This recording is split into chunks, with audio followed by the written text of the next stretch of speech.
Hi everybody, welcome to the museum. I'm Gwen McCausland. I'm the director of the South Dakota Agricultural Heritage Museum. And before I introduce our speaker tonight, I would like to mention that South Dakota State University acknowledges that the land it occupies across South Dakota is the ancestral, traditional, and contemporary lands of the Ochete Sakowin, meaning Seven Council Fires, which is a proper name for the people referred to as Sioux. We acknowledge that before these sites were named South Dakota State University, they were called home by people of American Indian nations indigenous to this region. Tonight we are pleased to have C.K. Van Dam for an author talk and book signing. C.K. is from Sioux Falls, South Dakota. She received her degrees in journalism and history from South Dakota State University. Her career includes working in public relations, marketing, and later co-founded Insight Marketing Design in Sioux Falls. She recently sold her portion of the business, allowing more time for writing, traveling, and reading. Her love of South Dakota and her history degree sparked the idea for this book, proving her claim on the Dakota frontier, which focuses on strong women who helped forge a nation. This fictional account of the South Dakota homesteader tells a historically accurate account of challenges the pioneers faced, as well as the story of the Lakota people who have lived on these prairies for generations. These books will be available for signing and for sale after the talk, so please join me in welcoming C.K. Van Dam. Here? All right. All right, I'll put it on the other side. There we go.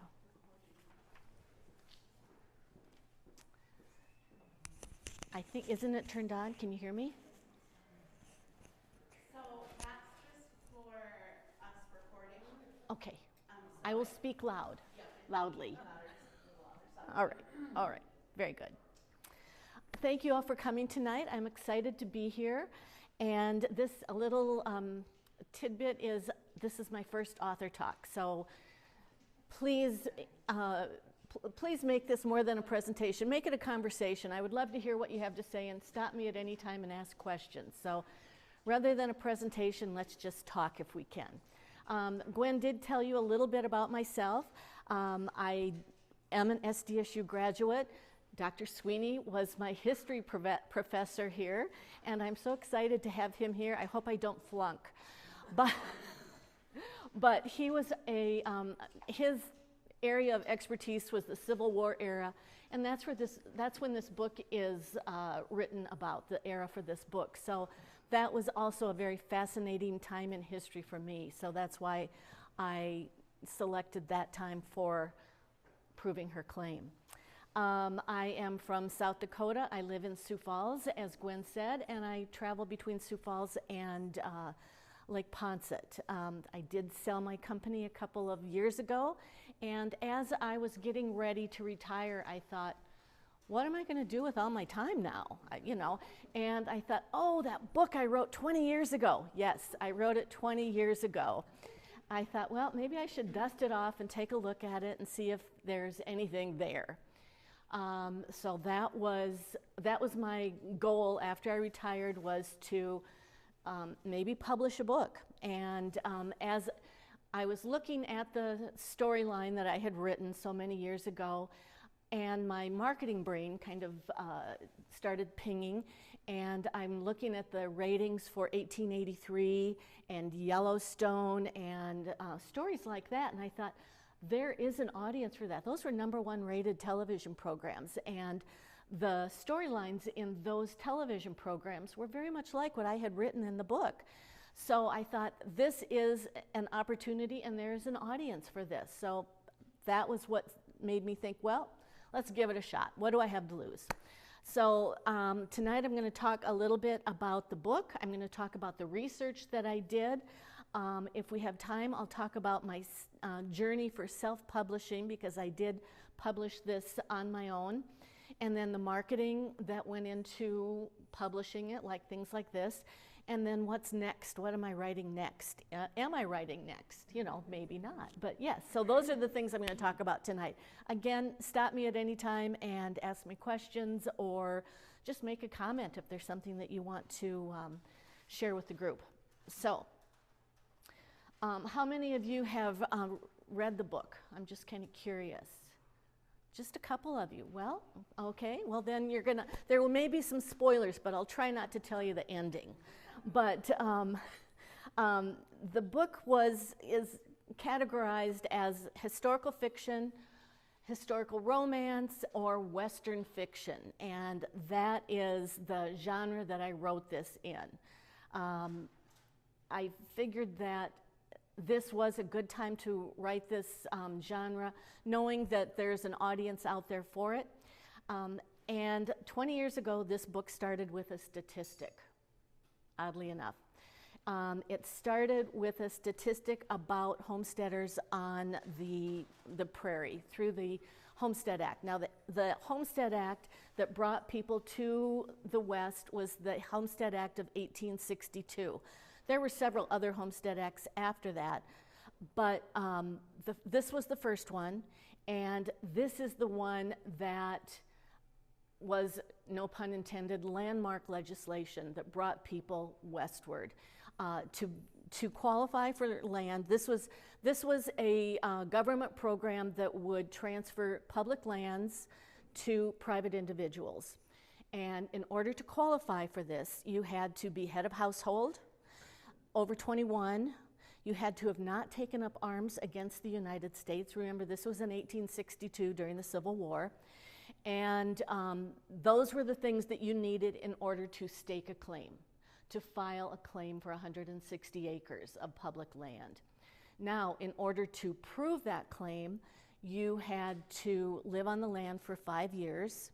According to the 1862 legislation, you lived on the land for 5 years. You had to live on the claim 6 months out of every year at least. You had to improve the land, meaning that you had to build a dwelling, some sort of a home. You had to work the land, farming, ranching, or whatever. And after 5 years on the land, you would get a certificate that you had proved the claim. That is what brought people to the West. Now, the statistic that I'm going to talk about is that 12% of homesteaders were women. 12% of homesteaders were women. 42% of those women proved their claims. 37% of men proved their claims. Now, it's deeper than that, because women had to be head of household, meaning they were single, widowed, or divorced. Men were head of household. They could have a wife that was helping them prove their claim. But women were on their own to do this, and still 42% of these women were successful in proving their claims and getting their land. That, to me, seemed to be a story that I wanted to tell. Why? Why did these women succeed when men did not? And as I got into it a little bit further, and I'm doing the research, these women came west because they didn't have a plan B. This was during the Civil War. There were thousands of men who had died in the war, so the marriage market was much slimmer than before the war. And so people who were engaged and their fiancés died during the war, like my heroine, or they were widows because their husbands died during the war, they were eligible to stake a claim on this land. There was nobody else in the East to marry. So for my heroine, it was I can stay with my mom and dad, my mother and father, in Wisconsin on their dairy farm and live here forever, or I can go west and start my new life. And my heroine, Anna Olson, that's what she decided to do. Now, she also had strong women in her family, according to my book, that helped her and gave her the strength and the inspiration to do it. Her mother was a Norwegian immigrant who came over from Norway, and her aunt was a midwife and a cheesemaker, award-winning cheesemaker. And those two women encouraged her to strike out on her own in my book. And that was what gave her the courage and the endurance to go through with this. And so that was part of what made her go west. But again, going back to that statistic, that was what started the whole thing for me, was this statistic. Why? And it was because they did not have a plan B. So that was what started it. That was a key theme in my book. There were some other themes that I wanted to weave through there, in addition to the strong women that I wrote about in the book, the pioneer women, and the Lakota women that I talk about in the book. I also wanted to talk about my heroine's determination and her self-discovery, how she grows and realizes that this could be her life. And that's part of her character arc that I tried to talk about throughout the book, and make sure that she was changing and growing throughout the book. Another theme that I wanted to talk about in the book is the mixed racial marriages, the Lakota and the white settlers, or the white trappers and traders that came west. And I wanted to make that part of the story as well, and how these two worlds came together.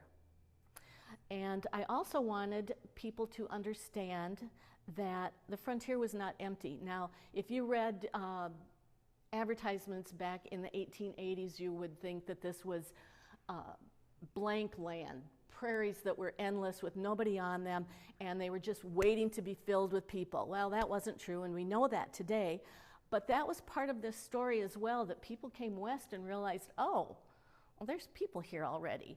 And in my story, these neighbors become friends, and that was part of what I wanted to communicate through one of my storylines. So that was part of what I was trying to do with the book. Now, I'm going to read a little passage from the book. Before I do that, I'll give you a little background on the two people that are the hero and heroine in the book, protagonists.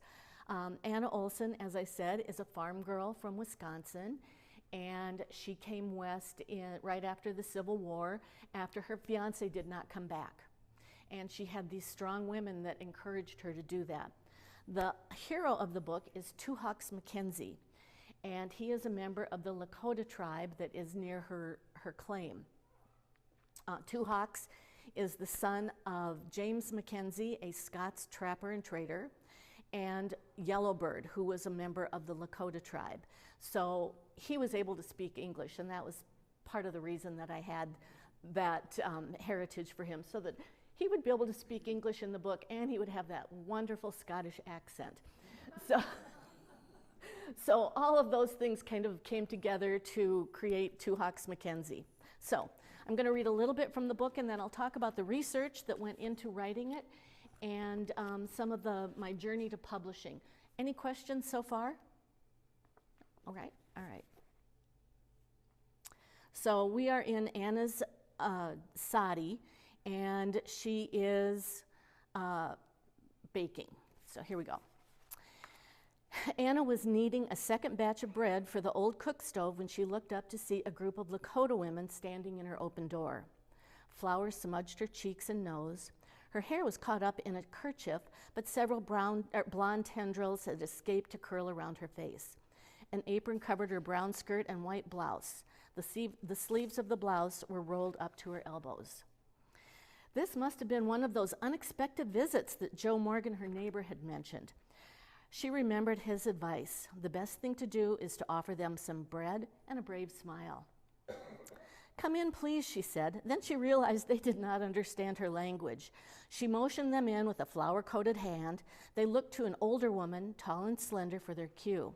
She sat on the floor in the center of the room, and they joined her in the circle. Their deerskin dresses were decorated in colorful beaded designs. Most of the dresses had long fringed hemlines that reached nearly to the moccasined feet. The moccasins, too, had designs of intricate quill work.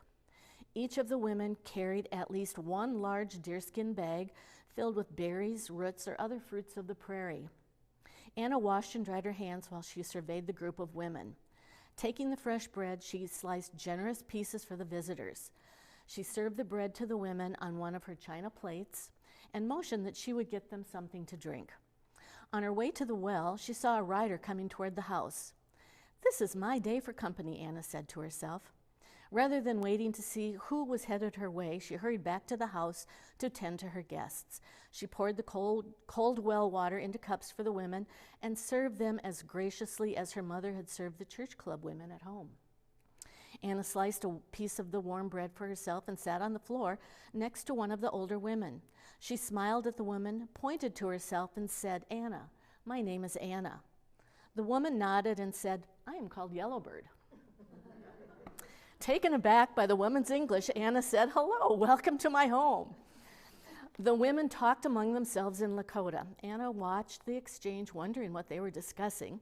At her curious looks, the English-speaking woman said, "They say your guape, your bread, is good. We thank you." A shadow filled the doorway. The Lakota women and Anna looked up to see two hawks blocking the sun. He spoke in Lakota to the women. They replied merrily, gathered up their bags, and prepared to leave. Anna wrapped up the remainder of the loaf of bread and handed it to the woman she'd spoken to. In turn, the woman offered Anna a container filled with some early wild strawberries and rose hips. Anna graciously thanked her. The women left as quietly as they had arrived. Anna looked up shyly at the Lakota warrior. "It's a warm day. Can I get you a cool drink?" He nodded and sat down at her table as she poured a glass of cold well water for him. "What did you say to them?" she asked him. "I told them that the council is meeting tonight and they are needed to prepare a feast for the elders. But they laughed at you. I also told them that now that they had seen the new white woman, they would have plenty to talk about around the cooking fires." She nodded and she said, "And I'm going to have a good story for my journal." "You did well," he said. "I did what my mama taught me. I welcomed guests into my home." "My mother spoke well of your manners," he said.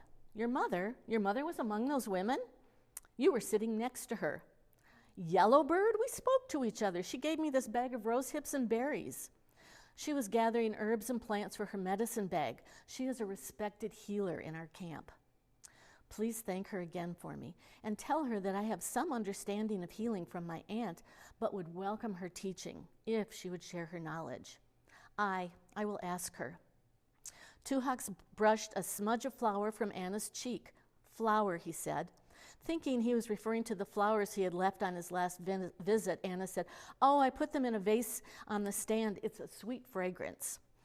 And he said, "No, I meant you have flour from your bread on your face." He gestured to her other cheek and touched the tip of her nose. She laughed at herself as she began dabbing at her face with a dish towel. "I must look a fright," she said. "Those women will really have something to talk about, won't they?" "I'm sure they'll have plenty to discuss," he said dryly. "I must leave now. I will be expected at the council. Thank you for offering hospitality to the women of my camp." He rose and walked outside to his horse. Still holding the damp towel, Anna followed him outside. "They're my neighbors," she continued the conversation. "Some settlers do not feel that way about us." She shook her head. "I don't understand how they could think that." He said, "They are frightened. People are frightened by things they do not understand. The settlers and the Lakota have been fighting each other for years. In the past, they have killed our people, and," he paused and looked directly into her eyes to gauge her reaction to his next statement, "and we have killed settlers." She didn't shrink back.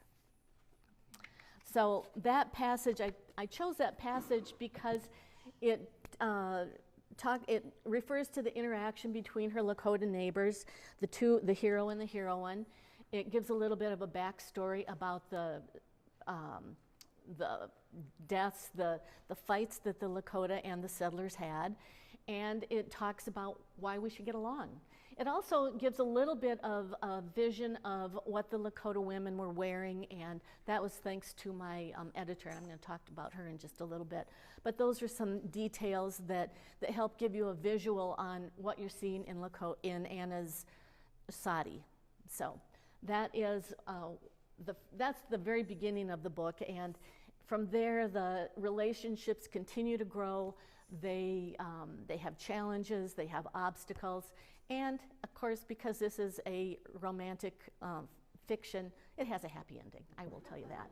But so that is the book. Now I'm going to talk a little bit about the research that I did, and 20 years ago, I looked it up today to make sure I wasn't mistaken.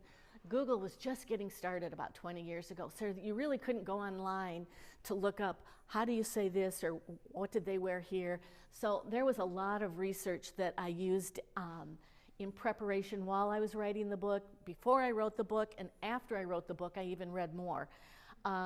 This is just a small selection of some of the books that I used. These are the ones that I relied on the most, however. And one of my favorite books is this one, Land in Her Own Name, Women Homesteaders in North Dakota. And you can see my dog ate my homework. She truly did chew this up. But it was out a lot, I got to say that. But this was very helpful. It has a lot of stories about women homesteaders, mostly in North Dakota, as the title says. But that North Dakota, South Dakota was just Dakota Territory back then. This was almost like a Bible to me. I really relied on this to get a feel for the challenges that these women faced, how they interacted with each other, how they may have succeeded or failed, and how it all happened in real time, because this is the real story of the women that were there. Another book that I read, a lot of people are familiar with this one, is Land of the Burnt Thigh by Edith Eudora Cole. Her maiden name was Ammons. And she and her sister, Mary Ida, came to South Dakota late in the 18th century and 19th century, pardon me, in the 1800s, and staked a claim over by Lower Brule Reservation. And those two women were amazing. They're heroes. They did so many things. I'm going to talk about them a little bit later, but this is a book that one of the women wrote. And it wasn't unusual for girl homesteaders, that's what they were called, for girl homesteaders to come as sisters or friends. 2 or 3 of them would come together and stake claims near each other for support and just because it would be, let's do it, it'll be fun. And truly, that's one of the things that they said. So that was a book that those 2 sisters wrote. Daughters of Dakota was another one that I read as background. You can see that I do highlight and I also flag pages.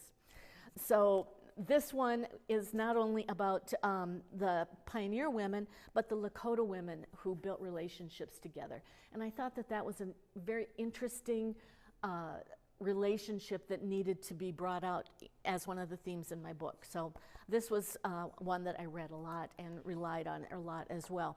And then when I wasn't reading about the people who came west, I was reading about the grasslands or the prairie grasses or the plants, the medicinal plants that they used. And so I needed to get a firm understanding, hopefully, of what they were using for medicinal purposes, what they were harvesting to eat. And so this was one of the books that I relied on early on. Some of the other books that I read, Women of the West, great pictures and some great stories in here. South Dakota History, another one. Hearts West, this is about mail order brides. I didn't put any of that in this book, but maybe in the future book, I don't know. So there were a lot of different versions or different visions of what I read that helped make this book come together. So those were some of the research pieces that I did. Other things that I was able to find online later on. I had to learn about cheese making because Anna has a dairy and she makes cheese. And so I had to learn what rennet is. I had to learn about pressing. I had to learn all of that to make cheese. And there's a little bit of that in the book. Also, I learned about rosemalling. I'm Norwegian. Don't let the name fool you. I am Norwegian, so I knew what rosemalling was. I got to say that. But I learned more about that because there's a section of the book that talks about that. So that was some more research that I did. And then finally, I had to learn about Lakota culture and the Lakota language. And I was lucky enough to have friends who were versed or are very familiar with the Lakota culture. I have family members who are Lakota, and they helped me with part of it. I thought that all Native Americans wove baskets. Lakota don't. they used deerskin bags, and that was one of the things I talked about in that passage. So that was one of the things I had to learn about. Those little details they're little niggling things that you have to fix. And so those were things that I learned by talking to beta readers and people who were familiar with Lakota culture and Lakota language. So that was part of the research that went into it. So, any questions so far?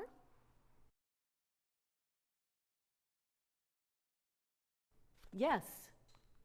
Of these reference books, how many of them are fiction and how many of them are actual? Oh, these are all nonfiction books that I was referring to. Yeah, these are all about the women who came west or the grasslands, things like that. No, these are all in their own words kinds of things. So these are all interviews with women, and they're all nonfiction. So.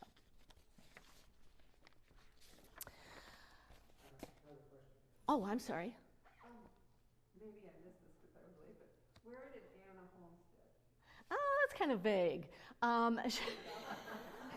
She, in my mind, she was kind of down by Scotland trip area, because later on in the book they make a trip to Yankton and down by the Platte or the North Platte or Niobrara, and so I had to put her down in that part of the country so it wasn't too long of a ride.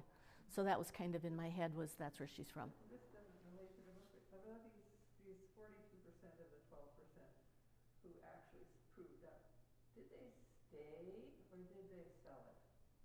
Oh, they did both, actually. Now, there were a lot of women who did stay, and some of them kept the land in their own name. The Amon sisters did. There were others who didn't prove their claim. They got married, and then the land reverted to their husband. But they started the claims. So I think it was a mixture of both of those. Right. As I was writing this, and when I got done writing it, I started a website, because that's one of the things you do. And I write blogs that talk about the history of this time period. I'm going to read a little bit about being on the front, or the historical information that was background information that I was keeping in mind, and then life on the frontier. The first one I'm going to talk about is called The Congressman Laughed, and I heard about this from one of the people here that they enjoyed this. Professor Hannah Hoxgard is a teacher of law she teaches property and family law at the University of South Dakota. She actually spoke up here about a year ago. I wasn't able to come to it, but I was able to connect with her after that. And one of her white papers was called Including Unmarried Women in the Homestead Act of 1862. And it provided some very interesting perspective into this legislation that was landmark legislation. Actually, Congress started talking about the Homestead Act, or transferring public lands to private individuals, about 20 years before it was actually enacted into law. So in the 1840s, they started talking about this. Finally, the 36th Congress, 1861 to 63, did pass the law. It was signed by Abraham Lincoln, and there was a lot of debate on whether or not to include women in this legislation. And in her research, Dr. Hoxgard found that in the congressional records from 1843 to 1863, there were excerpts of floor debates that, for instance, in 1852, Representative John Allison of Pennsylvania proposed to amend a homestead bill to include women.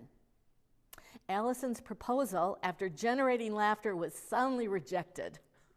The same response, laughter, happened in 1854 with Senator William Dawson when he suggested including women in the homestead bill. Finally, they all came together in 1862, agreed that it would be adults age 21 or older. They didn't say male or female, but they really laughed about it and said, yeah, let's include the women, and this is part of her white paper, but they didn't think that they would actually do it. that is what I find so fascinating. They so underestimated women.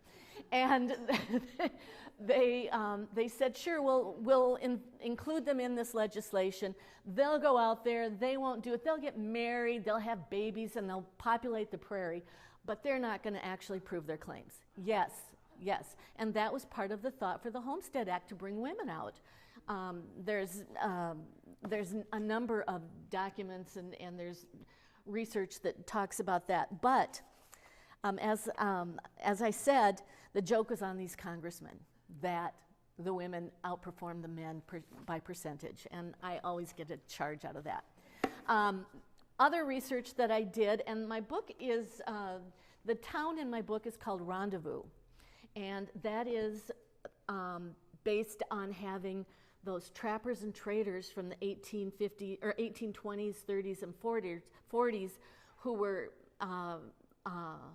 they came down from Canada to trap or trade for beaver pelts, because men's beaver hats, those very tall black hats, were very popular, and they were made with beaver pelts.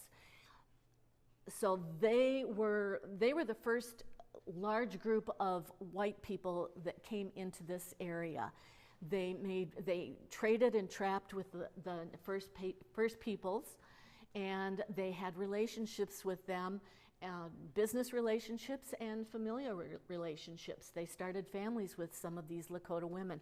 That was how Two Hawks Mackenzie came to be in my story.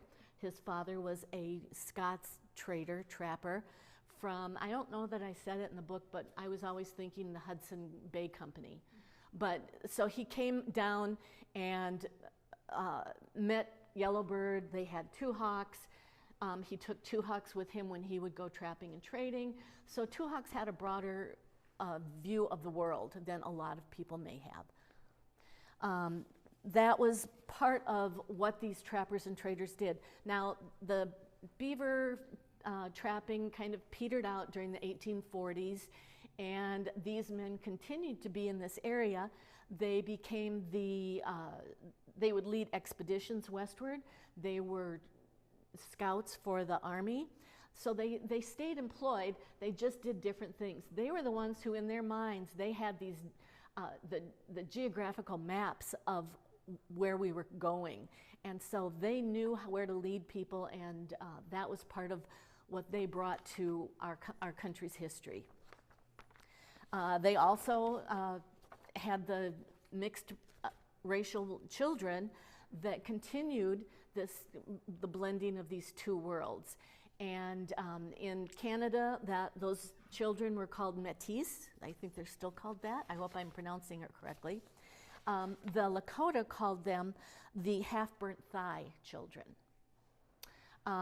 which is part of the title for this book, Land of the Burnt Thigh.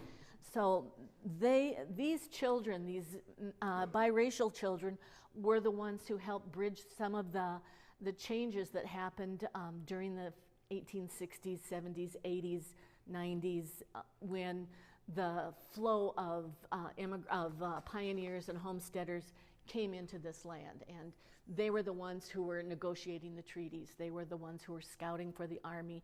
They were the ones that were helping move their people to new lands.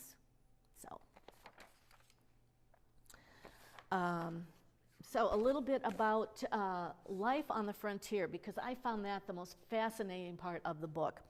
And one of the literary devices that I used in my book were the letters home at the end of every chapter. I did that because I read in here how important that was, and that was one of the ways that all of these women kept in touch with their friends and their family out east, and how their friends and family out east would write back to them. And I thought, what a wonderful way to get a deeper understanding of what Anna was thinking, or if she was trying to figure out what her family thought about this new relationship she had, she could kind of ease them into it. So all of those were reasons to have these letters home. But there were also letters from home to her, so that she could keep track or keep in touch with them and realized that her father had already sent out the milk cows, and so she better be on the lookout for them. So there were things like that. So those letters back and forth were a really important part of the book to me. I think that they helped develop her character a little bit more and gave us a little bit of insight into what she was thinking when it wasn't part of a dialogue or a scene. I wanted to read a couple of segments from Letters Home. From Land in Her Own Name. Eliza Crawford was a widow with 2 children, and she wrote, "Holding down a claim is not what it's cracked up to be. I wish I had not taken this on, for I will have to go through so much before I can prove up." On the other hand, Bess Cobb, she was a Grant County settler, was more upbeat. She wrote, "Suppose you girls are saying, 'Poor Bess,' and feeling dreadfully sorry for me out here in the wild and woolly, uncivilized regions of America. But really, time just seems to fly. Wish you could come out, but I suppose you think I'm too far away." So she had fun out here. And that was one of the other things that I learned as I was going through some of these memoirs of women, was the fun that they had on the prairie. And in some of these books, I read their journals or their letters or their interviews. A lot of them were interviewed by the authors before they were gone, those generations that we're missing now. But they were able to interview them in the early 1900s, perhaps, when they were still around to tell their stories. Again, in Land in Her Own Name, I told you I read through this thing like it was a Bible. The author wrote of a fellow homesteader, "In wintertime, several of us would get together and ride in bobsleds. In summertime, there were barn dances. I enjoyed every minute of my 3 years of homesteading." And that was Hilda Paulson Oakland's recollection from her years in North Dakota. There was a lot of support, of camaraderie among these women.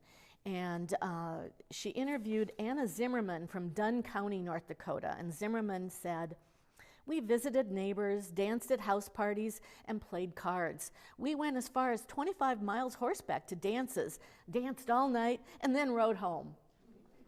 Those girls were party girls. And they were having a lot of fun on the prairie. And that was part of what they were telling everyone was, yeah, there are women out here that I can be friends with, that we go to dances, we play cards all night. And that was one part of their life. So that vision that we have of these homesteaders having these horribly difficult lives that were dangerous and fraught with challenges, that was part of it. But it was also the fun and the relationships and the friendships that they made. And those friendships were really important in making them successful on the prairie. I totally believe that. Another thing that they learned when they came out here was that they weren't able to call a doctor. I talked a little bit about that, that Anna's, she wanted to learn more about the medicinal plants that were on the prairie from yellowbird. And that was something that was very important. They had to learn what was out there because, again, the doctor wasn't around the corner. There wasn't a pharmacy. So they had to learn about the plants that were around them. So in the book, I write about several of them that were very common medicinal herbs and plants that they used. Willow bark for treating headaches and fevers. Spider webs for stopping bleeding. Who knew? Red clover for coughing.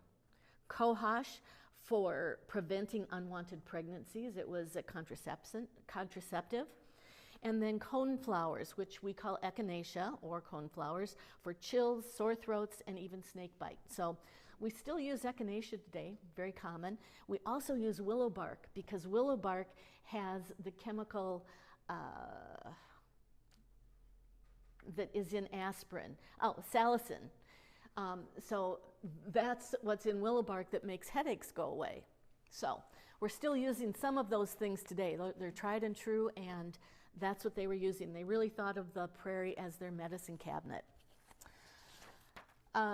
So the last part of life on the prairie I wanted to visit about is the women that were out here, the tradition keepers, the people who came out, the women who came out here were keepers of traditions. They created memories. They were the women, they were the people who tamed the prairies, in my opinion. They're the people who built the church congregations, they were the teachers, they were the mothers, they were the midwives, they were the people who made the prairie what it was going to be. They brought the people out, they were raising the children, they were critical in making the population of the prairie, of this land, very successful for the United States. As I talked about, Ida Mary and Edith Ammons from Land of the Burnt Thigh, they homesteaded near Lower Brule Indian Reservation, as I said earlier. They were amazing women. Edith was a newspaper woman. She ran a newspaper. Ida Mary taught school. As homesteaders, they encountered prairie fires, rattlesnakes, and blizzards, and they wrote about it and told other people about it. They also opened a post office and a general store, in addition to proving their claims. In addition to proving their claims, they did those things. So they were the leaders. They were women who came out here and made a difference. Other women who came west were, in addition to being tradition keepers, I think of them as tradition breakers. They were the women who persevered despite the expectations of, they're not going to be able to do this. The 1890 census report on occupations found that 14% of women in the West worked in professional occupations such as lawyers and teachers and journalists, compared to only 8% nationally. That is really interesting too, I think. Maybe there's a story there. So there was speculation that the West was more egalitarian, but I think that the West was freeing. It made women know that I can own land, I can drive a wagon, I can do whatever occupation I want. And that is, I think, what gave them the impetus and the courage and the energy to do that. So I think that in addition to being tradition keepers, they were tradition breakers. And so here's to the women who tamed the prairie. So that is a little bit about the book, the research that I did, and the excitement that I felt as I was writing it, I guess. I hope you could feel that. I'm going to talk a little bit about my publishing journey, if we have time, and then I'll talk a little bit about marketing, take questions. Are there any questions so far?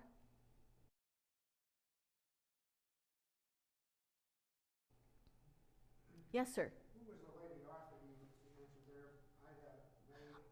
Ida May Ammons and her sister Edith Ammons. Can you spell that last name? Ammons. Yeah. The Land of the Burnt Thigh. So 20 years ago, when I wrote this book, I had no idea that what I was going to do with it. I put it on a back burner. In the meantime, I became a partner in an advertising agency and ran a business. So for 20 years, I was a little busy doing those kinds of things, and this was on a back burner, and I really didn't think about it anymore. And when retirement came around, I thought, well, let's give it a shot. So I did lots and lots of webinars, and I did research, of course, because research is what writers do when they don't want to write. And so I researched how do you publish a book, and there are two paths that you can take. You can look for an agent, and an agent will find a publishing house. There are 5 major publishing houses now. Or you can self-publish. And in today's world of Amazon and these small independent publishing houses, that is where a lot of people end up going, because it can take up to 2 years to find an agent, up to 5 years to get into, if indeed a publishing house is going to take you, up to 5 years for that. That's on average. So I thought, well, it's been 20 years. I can't wait any longer here. I'm not getting any younger. So I thought, well, okay, so self-publishing it is.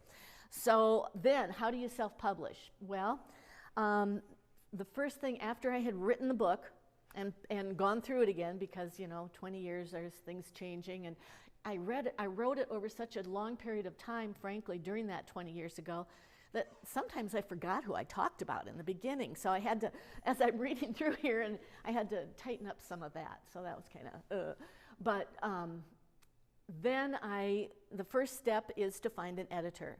I found an editor, a freelance editor, who would go through the book. It took her about 2 months to read through the book. She got back to me with a number of very good recommendations. She was wonderful. Her name was Jackie, and she read through the book, and her comments included things like, well, for the genre that you're in, you should have between 65,000 and 75,000 words. I was at 62,000 when she read the book, of course. So I had to fluff it up a little bit, as we would call it in advertising world. And in addition to that, she said, you don't have enough conflict in the book. Your heroine, your protagonist doesn't have enough challenges, obstacles to face. You need to give her more problems. And so I had to make up some more challenges for her. That was part of it. The other thing she talked about was point of view, to make sure that I was keeping a consistent point of view. So she had not only content recommendations, but writing recommendations. And all of that came together. She was very, very helpful, and I would use her again in a heartbeat. After I had fixed the book, and I came back with about 73,000 words or 74,000 when it went to print, the next step was proofreading. So I hired a proofreader, a freelance proofreader. There are companies that actually have these proofreaders that you can interview and take a look at their work and what are the things that you're looking for. So I hired a proofreader. She went through the book, and when it came back to me, I said, what style guide are you using? Because journalism major, AP style guide was the Bible for me. And she said, well, we're using the Chicago Manual of Style. That's a literary style guide. Yeah, I didn't know about that. So, so that was new for me. And so she made a number of changes that I still think are stupid, but a Chicago Manual of Style. I have the book now. It's about this thick. And that was one of her changes. She made a number of other changes. And you know, nobody can proofread their own work. Oh my God. So that was very helpful. I also had beta readers who helped me a lot. And that was the next step in the process, was to find 10 or 12 beta readers to read through the book as it was. I gave them 4 or 5 questions. I don't remember which they were, but it was like, do you like the characters? Do you like the story flow? Do you like the ending? What do you think of the content? What do you think of the topic? And they were very general questions that they could answer. And to a person, they came back that they liked the book, which really kind of blew me away, because I was really surprised at that, because I hadn't actually told people I was writing a book until I found the beta readers, because then I had to come clean. But they helped me a lot with some of the tweaks that needed to happen in the book. As I said, I had a friend who is very knowledgeable in Lakota culture, and she helped me with some of it. I had another beta reader who is a really good proofreader, and she found things that my proofreader didn't find. So, yeah. But so they were very helpful in that process. And then the next thing that you have to do is you have to make a book cover. And I am very lucky that my business partner is a wonderful watercolorist. But before I went to him, I did my research, you know, and they talked about, look at the other books in the genre. So fiction books have a certain, they have a certain design standards. There's a lot of more imagery. There's people on the covers a lot of times. Nonfiction books are often just very they have a type treatment on them, and that's all they really have. So I knew that with it being a fiction book, I knew that I had to have people on the cover. I looked at all these, they kept, in all these webinars I would attend, they would say, go to the bookstore, go to the library, look at the other books in your genre and see what they have. So what they were telling me was, make your book cover look like everybody else's. Now, 20 or 30 years in advertising went way against my grain there. And because I always told my clients, stand out from the crowd, do something different. You need to get noticed. Don't go with the pack. And I took my own advice. So I don't have a scripty font on the front. As I said, I asked my business partner, Doug Moss from Insight, to do a watercolor illustration for me. And he did a front and a back cover for me. It's actually one big picture, a watercolor. And it is, I love it. It is I actually have it hanging on the wall without the words on it because I think it's so beautiful. It's a piece of art. And that was what I wanted for this book. So it's different from what I saw on the shelves, and that's okay. That's what I wanted. I wanted something different.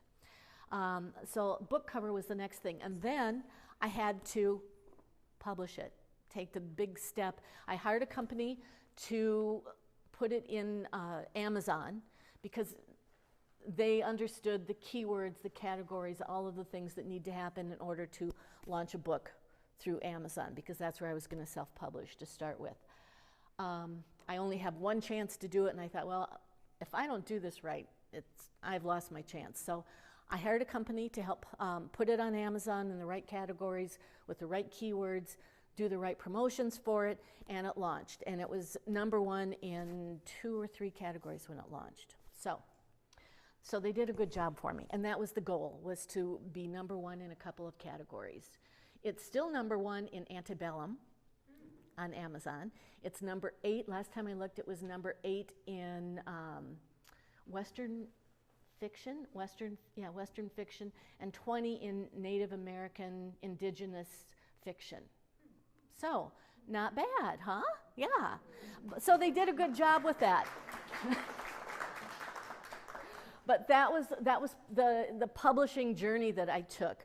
It's available on Amazon print on demand and Kindle Prime now. So that's where you can find the book, along with a number of bookstores like this one. It will soon be in the Brookings Book Company. I will be dropping it off over there. It's in DDR Books in Watertown. It's at Zambros in Sioux Falls. It's at the Siouxland Heritage Museum in Sioux Falls. It's at a couple of other, it's at the Sioux Falls Public Library.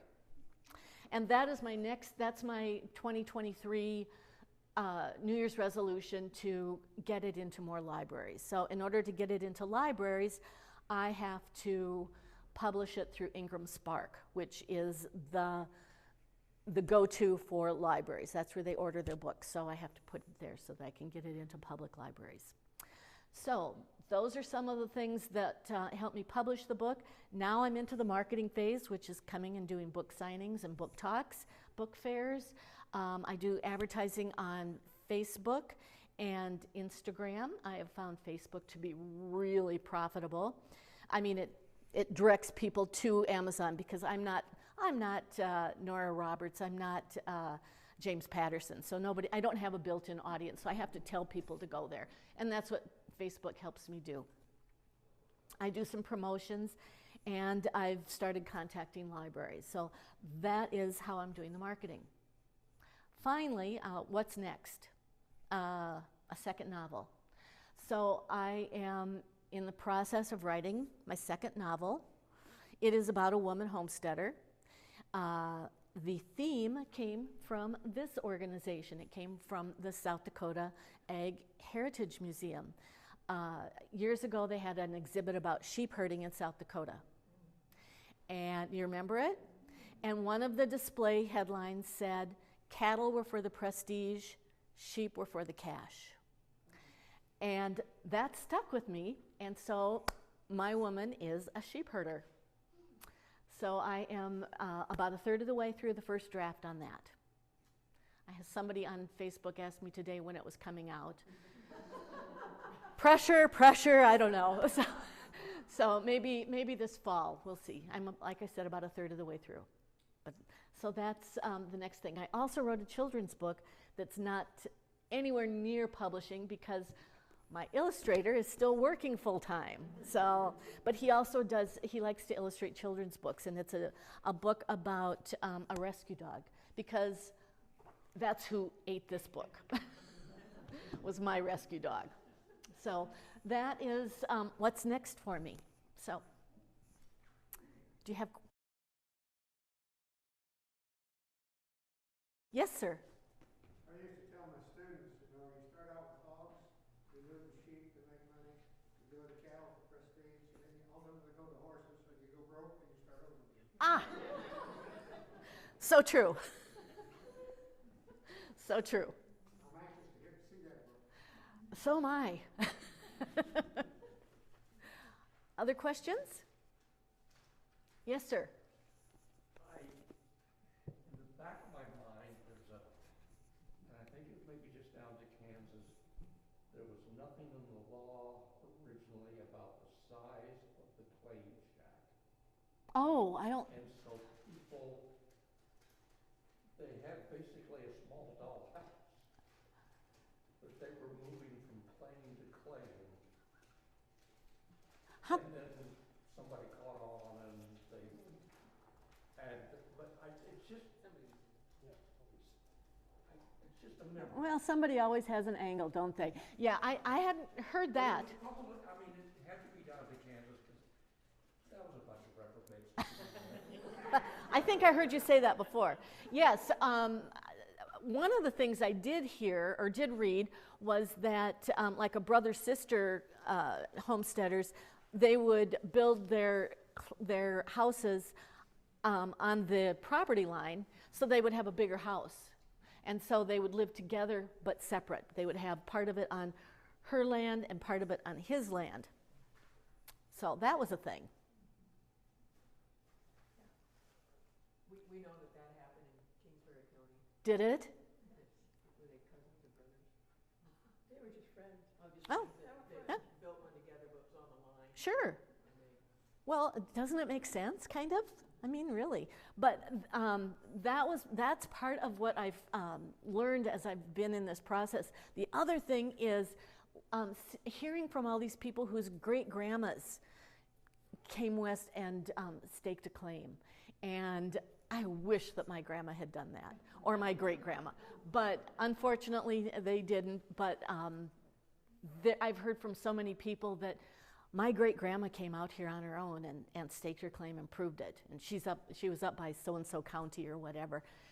Fascinating stories. I say, do you have any information on that? No, That's why these books were so important, was because they did document what these women were doing or thinking or their experiences, and that was very helpful.